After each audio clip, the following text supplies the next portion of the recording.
Irish Prime Minister resigns. Ex-officers sentenced to torture. And a new border security bill introduced in Congress.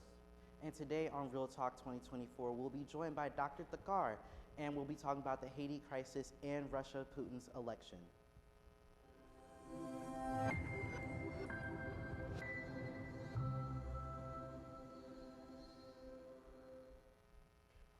Welcome back to Real Talk 2024. I'm Samuel Gailey. And I'm Kendall Pearson. Let's get into our headlining news. The Prime Minister of Ireland has announced his resignation, an unpredictable event. Lovanar Varadkar said this: "My reasons for stepping down are both personal and political. I believe this government can be re-elected, and I believe my party, Fine Gael, can gain seats in the next stall. Most of all, I believe the re-election of this three-party government would be the right thing for the future of our country, continuing to take us forward, protecting all that's been achieved, and building on it. But after careful consideration and some soul-searching, I believe that a new leader will be better placed than me to achieve that, to renew and strengthen the team, to focus our messages and policies, to drive implementation, and after 7 years in office, I don't feel I'm the best person for that job anymore." A general election in Ireland may not need to be triggered by this action. Varadkar will also relinquish leadership of Ireland's governing party. The Russian missile attack on Kharkov, Ukraine, claimed at least 5 lives. According to the Ukrainian police, the Russian missile attack on the city of Kharkiv in northwestern Ukraine on Wednesday resulted in at least 5 fatalities and 7 injuries. There might be individuals underneath the debris, according to authorities. One of the border areas where Russia strikes have increased recently is the city of Kharkiv. 19 children and their families were evacuated from over 20 settlements in the Kharkiv region due to artillery and mortar bombardment during the previous day, according to a statement made earlier on Wednesday by Ukrainian officials. The Kh-59 cruise missile was fired by Russians against the multi-industry industrial building in Kharkiv's area. At the time of the strike, there were about 10 people in the building. There was no military or military equipment on site, quote from the regional police director. A new memo from the Democratic Legislative Campaign Committee emphasizes state legislators as a cornerstone of the fight over abortion policy. This decision stems from state and local races highlighting abortion as a topic has skyrocketed in the aftermath of the Supreme Court's Dobbs versus Jackson Women's Health Organization decision. The Democratic Legislative Campaign Committee, which focuses on electing Democratic majorities to state legislators, already committed $60 million to the 2024 cycle. In a memo released on Wednesday, the group emphasized that congressional gridlock and new circumstances materializing post-Dobbs have made the states critical to changing existing reproductive policies. Heather Williams, the president of the DLCC, said, quote, "This is the more important level of the ballot that is shaping the future of abortion access across the country. The Senate has also blocked fast-track consideration of 2 IVF access bills." The DLCC memo stated, quote, "When Congress scrambled yet failed to protect IVF access nationwide because of Republican obstruction, it became clear that once again, action on this issue would be left to the states." For 2024, DLCC highlighted Minnesota, Michigan, New Hampshire, Pennsylvania, and Arizona as it targets to maintain or shift narrow control while hoping to chip at the majorities in North Carolina, Georgia, Kansas, and Wisconsin as part of more long-term strategies. The 4th officer who tortured 2 black men in Mississippi is being sentenced to 40 years in prison.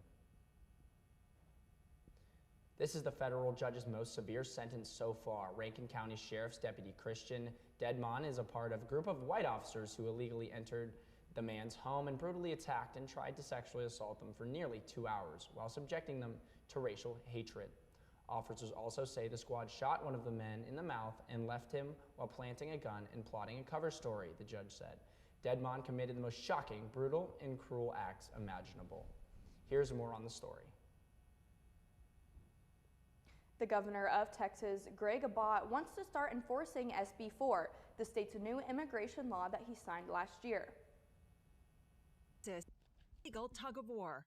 Governor Greg Abbott wants to start enforcing SB 4, the state's new immigration law that he signed last year. It empowers state and local law enforcement to detain people they suspect of entering the U.S. illegally. But it's facing a myriad of legal challenges from the Biden administration and other groups. And while those court battles play out, the U.S. Supreme Court issued a temporary order Tuesday allowing Texas to enforce SB 4. But hours later, a federal appeals court slammed the brakes on that, and the governor pushed back Wednesday.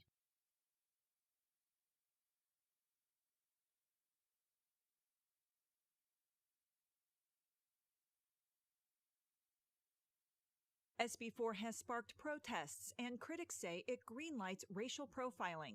After Tuesday's legal maneuvering, some cities moved quickly to allay those fears.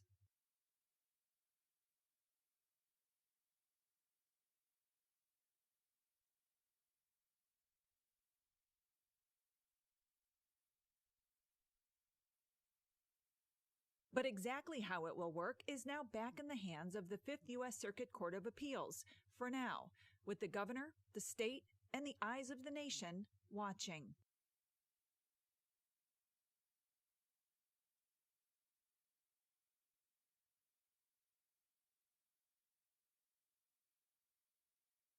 I'm Laura Aguirre reporting. House Speaker Charles McConnell says he will immediately introduce a new border security legislation. He said it will be similar to a law that went into effect in Texas that allows a state law enforcement to arrest and deport migrants who they think they have entered the state illegally from Mexico. A federal appeals court is currently deciding whether the Texas law can remain in effect while lawsuits play out. McConnell says that Oklahoma is law and order state, and it should be the last place illegal immigrants want to settle when they cross over the border. President Joe Biden visited Dallas on Wednesday for 2 private fundraisers. The president's visit is one of several for his re-election campaign. He was in Reno and Las Vegas, Nevada for campaign events on Tuesday and had another in Phoenix on Wednesday before leaving for Dallas. A January poll from the Hobby School of Public Affairs at the University of Houston showed Trump with a 49-40 lead over Biden in Texas. As for the Dallas fundraising trips, Texas has favorited Trump in the last 2 elections. But SMU political scientist Dr. Matthew Wilson says that money raised in Texas by Biden can be spent in battleground states like Nevada and Arizona, where Biden has been spending some time campaigning. There are some very well-heeled Democrats who can be significant boost to President Biden's re-election bid, Wilson said. Reports say Biden's re-election campaign's fundraising efforts have dwarfed those of Trump. The president does not have any public appearances for his Dallas visit.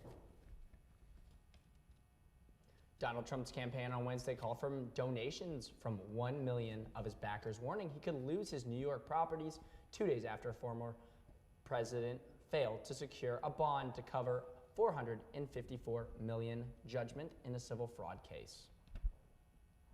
The civil fraud case brought by the state of New York Attorney General Lenita James in September 2022 is one of several trials that Trump faces ahead of the November 5th election rematch with Democratic President Joe Biden. The message, sent by text with prompts for supporters to donate in amounts ranging from $20 to $3,300 or a specific amount, accuses James of wanting to seize Trump's properties and portrays her actions as part of a broader effort by Biden and Democrats to harm his re-election campaign. Trump must either pay the sum out of his own pocket or post bond to stave off the state's seizure while he appeals Justice Arthur Engoron's February 16th judgment against him for misstating property values to dupe leaders and insurers. Earlier this month, Trump posted a $91.6 million bond to cover a $83.3 million defamation verdict for the writer Jean E. Carroll while he appeals. In a case that arose from his branding her a liar after she accused him of raping her decades ago. He was denied wrongdoing in the litany of civil and criminal cases, imperiling his real estate businesses and campaign. The country could be facing a temporary government shutdown this weekend. This is what Washington has devolved into. In mere hours, these federal departments and other agencies could shut down. A plan to keep them open appears to have enough support to pass. I'm predisposed. We want to keep the government funded. The question is, when will the legislation be enacted? And the answer determines how this process could affect Americans. There's a sentiment to try, for a number of reasons, personal and political, to get the job done before midnight. Scenario 1, on time. This might come down to the Senate, where a single senator can slow a bill's passage. There needs to be amendments. You know that's going to happen. Scenario 2, a few hours late. Approved legislation doesn't just land on President Joe Biden's desk. Clerks need time to prepare it. Earlier this month, Biden signed a budget package hours after the deadline, and it made no real difference. Scenario 3, a day or two late. It'll probably end up they're going to try to push it to Saturday or Sunday, and they'll work a deal. That would affect federal employees in unfunded departments who work weekends. Most essential ones would have to work without pay. Scenario 4, even longer. Weekday scenarios have a greater effect on federal workers, access to services, the U.S. economy, and average Americans. No one practical wants a government shutdown, so I hope we will avoid it. I'm Amy Kiley reporting. Stay tuned after the break for an interview with Dr. Takar discussing international relations and new developing conflicts. How about those Nuggets this year, Jace? It sounds like a chip to me. They ain't going back to back. Ain't no one getting past Boston. They got a super team, man. All right, Jace, check up. This is the last call. Jace and I head-to-head on football, baseball, basketball, and everything UND. Mondays, 6 p.m. UND TV on YouTube and Xfinity Stream Channel 1096.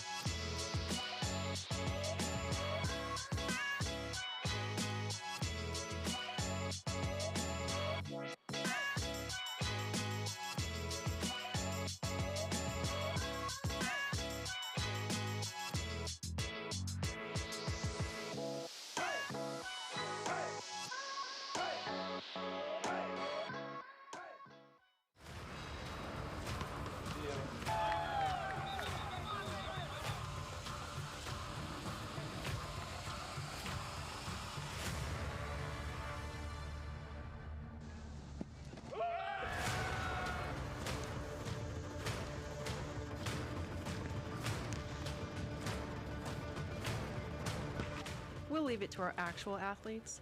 Watch UND TV's live sports broadcast on GLVCSN and YouTube.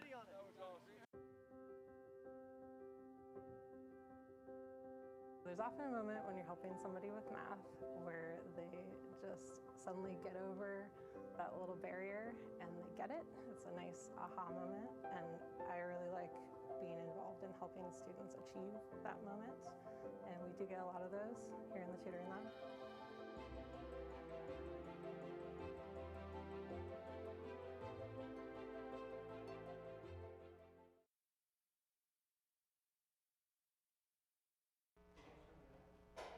Welcome back to Real Talk 2024. I'm Derek Jones, joined by Samuel Gailey and our guest, Dr. Takar.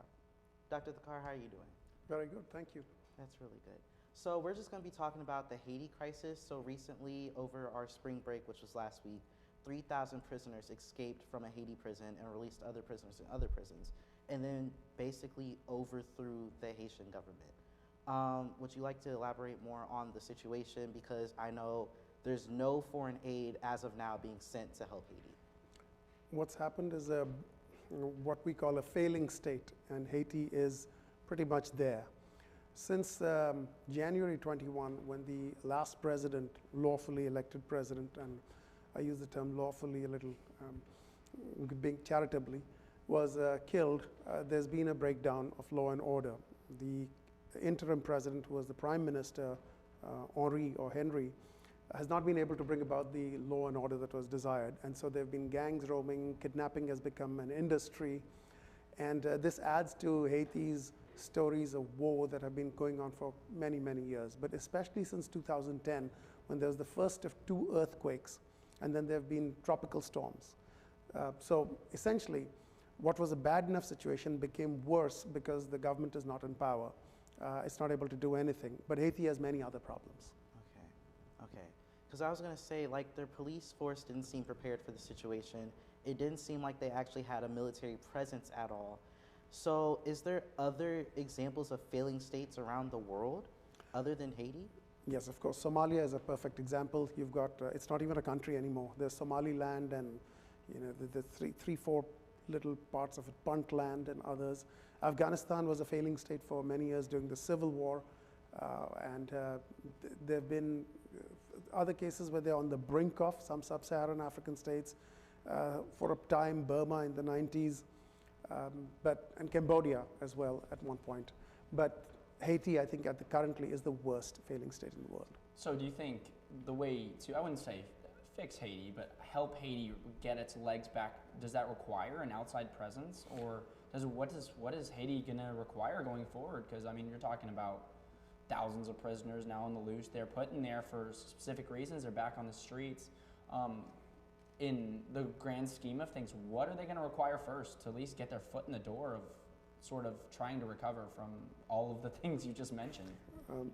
So let me first spell out Haiti's problems, and then you can see what it'll require. Okay. There have been 2 earthquakes, and there's been massive flooding. This is caused by deforestation on an unparalleled scale. And there's also been breakdown in law and order because of political instability.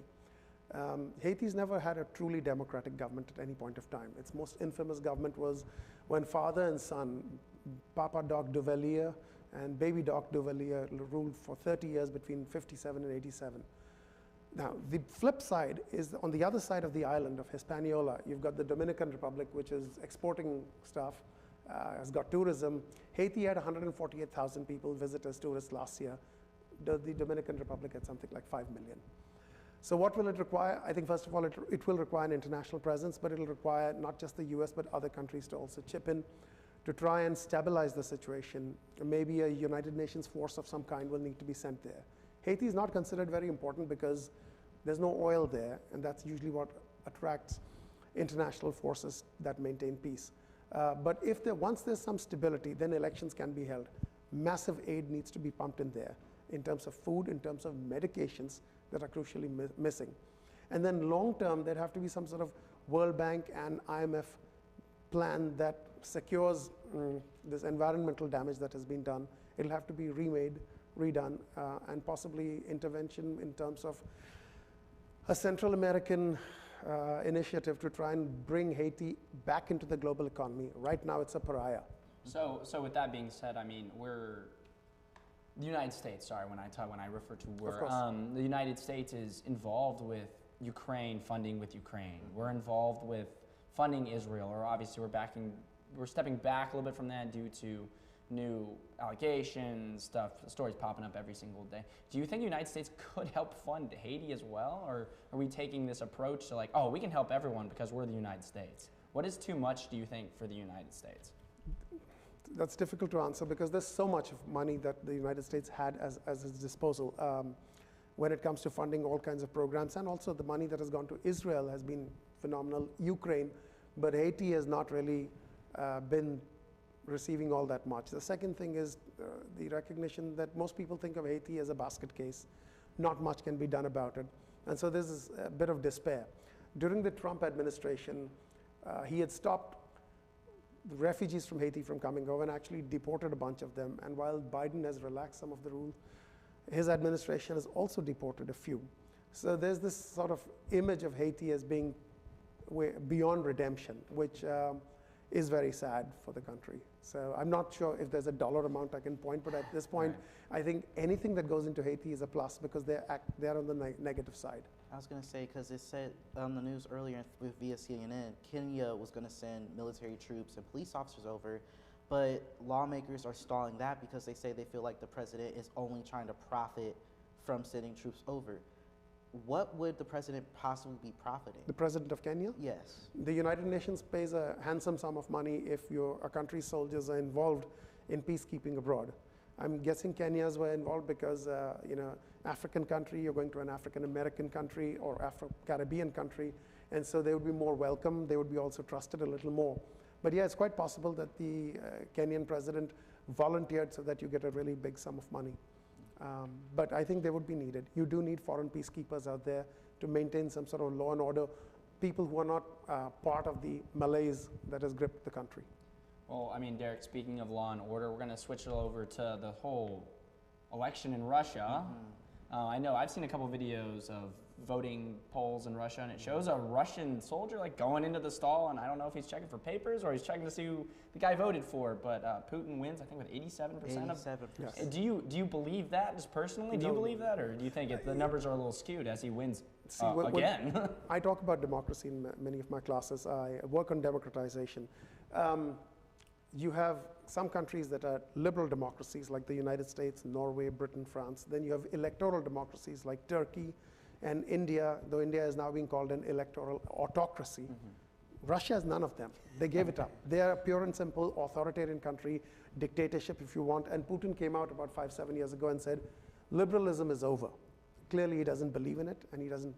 So the elections were fraudulent, and winning by that margin is ridiculous. Now, someone in the State Department said that they had some resources in Russia who undercover have pointed out that Putin probably won 39% to 27% that his rival who's anti-war has won. But it's been magnified to 88%. Something dictators do a lot. So do you think that he has anything to do with the death of Navalny in that Russian prison? Because there's been a lot of international sort of questioning, as the report is basically he took a walk and he collapsed and he died on scene. And also there was reports that they weren't letting his wife and his family see his body. Do you think that Putin saw him as a threat and potentially could have said, hey, like, this is threatening my reign of power? Because, I mean, we're talking about the opposition to everything he stands for, especially in Russia, and especially with the mixed feelings of Russians about this war in Ukraine. Do you think that he saw a threat anywhere in his, I guess, regime at this point? Yes, all of it, yeah. Putin has been anti-democratic for a very long time. He made no bones about it. He was the strongman that Russia loved initially because he put the robber barons and the oligarchy that was ruining Russia to one side, and he's managed to be successful because oil price hikes have helped Russia to fuel its way to a better economy. Not very much has happened otherwise. He's taken disastrous decisions because he doesn't want to hear any negative comments about what he's doing. You must also understand that Navalny proved to be the exact opposite, and that was very frightening because he was popular, and so Putin has crushed him. I definitely think, everyone thinks that Putin had something to do with it. There were other opponents of this Russian regime who wound up dead, being poisoned with ricin and other things. The stuff that you've probably seen in a James Bond film, but it's unfortunately all too real, and Navalny was the victim, latest victim, in a series of grisly murders of people who opposed the Russian regime. I was going to say, because he even made the statement that it was sad and it happens all the time in American prisons. And when he said that, it made me think about it like I've never heard of anybody in a political office being held as prison that died here.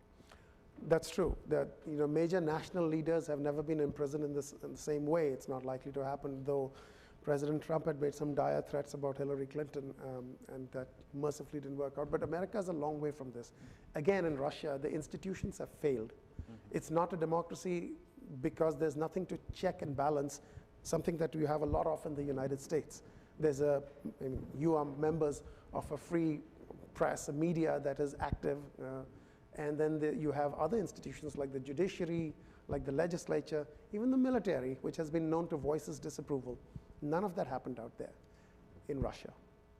I mean, we've seen reports coming out of Russia of Russian citizens trying to revolt, trying to protest, and they're being rounded up even with a peaceful protest. Do you think at the end of Putin's term, will his legacy be tarnished if he fails to take Ukraine or fails to fails to achieve his goals of trying to brainwash his country? Do you think his country will stand up and at a certain point and be like, okay, you're absolutely There are destroying very our few country? cases of Russians actually overthrowing anything. The last time it happened was 1917. You could argue that what happened in 1991 when the communists were trying to stay on in power, and then they were, that's a minor thing. But things had reached a breaking point by then. Putin has much more control. He's unlike some of these other people who had been waning, their control is waning. Putin is considered fairly good in his country, even though the results have been disastrous because they don't have access to any independent media. And Putin, I've had students here who've come from Russia who said, we like Putin because he stands up to the West. One unfortunate thing, that the narrative that played into Putin's hands was the expansion of NATO. It probably didn't need to expand all that way, though now, with him having to decide to, which came first?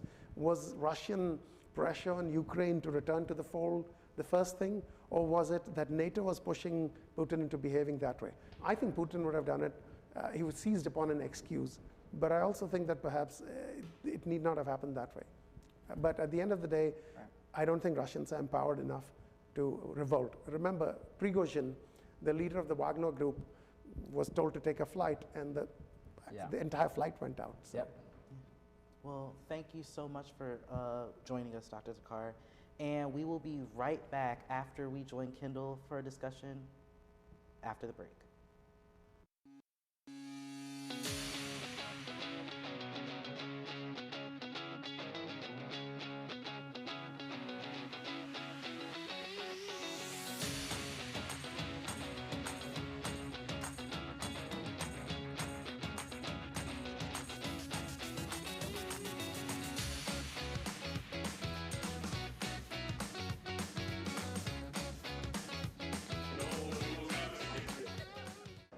So the overall mission here at Flanner House Indy is to help with the development and growth, the self-efficiency and self-sufficiency of the near northwest side of Indianapolis.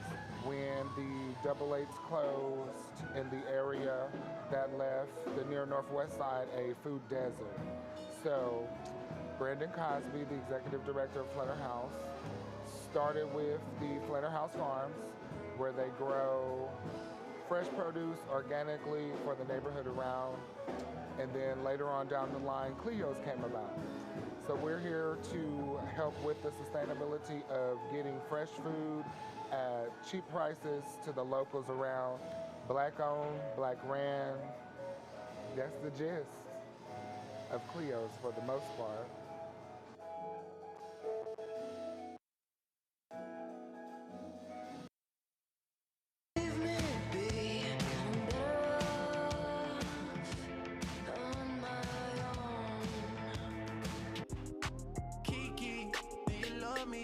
Are you riding? Say you never ever leave from beside me. Duh.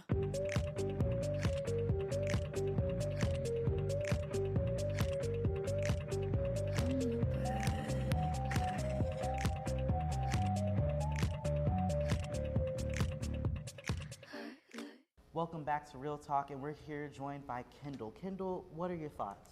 I thought that was a really good interview, first of all. Our guest definitely had really good answers to everything. He explained everything really well. Sam, I'm really glad you brought up how the U.S. is funding Israel right now, because I too was wondering if the U.S. is going to help Haiti out in their time of need as well. The U.S., they are the largest humanitarian donor for Haiti. I think they've donated like $124 million just in the last year. So I'm kind of curious as to like how Haiti is going to use that money, or how exactly it's being used, or like even if they do give all that money to Haiti, are they still going to be funding Israel? I think the question now is, if we give money to Haiti, is it going to go to the right people? Because you're talking about what our guest talked about is a failing state. Are we just giving it to a straggler down the road who's going to go to the gas station and buy a bunch of food, or just instead of getting a hotel room, getting a wash, getting a shave, and then heading out to their job interview? I think it's really down to, are people going to use that money for the right purposes, or is it just going to a president or a regime, I guess, in Haiti right now who might not use those funds appropriately? I was going to say, because like with those funds being sent, it's kind of like the wrong time to send them, because they already pushed President Ariel Henry out to Puerto Rico. That's where he's currently stationed, because he was denied to land in Jamaica. So if we send the money, it's just going to be probably sent to the gangs and thugs who are taking over Haiti right now. And that's what's so hard with all this is like the United States, we want to help Haiti because, you know, obviously there are good people that need help, and obviously they don't deserve what they're going through. But as the U.S., we have to look out for ourselves. Like, we can't be funding the gangs who are hurting us. Another thing I wanted to bring up, as you know, the United States is getting more involved, is as of Tuesday, there's nearly 1,000 Americans that are in Haiti right now. And I don't know if you guys have heard of crisis intake forms. Yeah. But a lot of them are filling them out right now. They help, you know, the State Department track Americans and help them get to safety. You know, a lot of these people were either in the military, a lot of these people were on cruises and vacations, and they're stuck there. I read about one family, they were at the airport about to head home when this whole thing, and it got really bad, and so now they're hiding just in a random broken down house right by the airport. I mean, stories like that are very powerful. Yeah. It is. So I feel for those people that are stuck there, and obviously, at least for the Americans there, the United States needs to reach out and send help. Yeah. So it's going to be very interesting to watch how the United States proceeds, especially with us funding honestly funding a war in Israel and then also Ukraine, like 2 wars, I guess. Yeah, So, I was nice. going to say, because right now, all I know of is Governor Ron DeSantis is currently sending over helicopters to rescue U.S. citizens who are stranded overseas. All right, well, unfortunately, that's all the time we have today. Next Friday is Good Friday, so there will be no Real Talk, but be sure to watch other UND TV shows. With that, I'm Kendall Pearson. I'm Derek Jones. And I'm Sam Gailey. See you guys next time.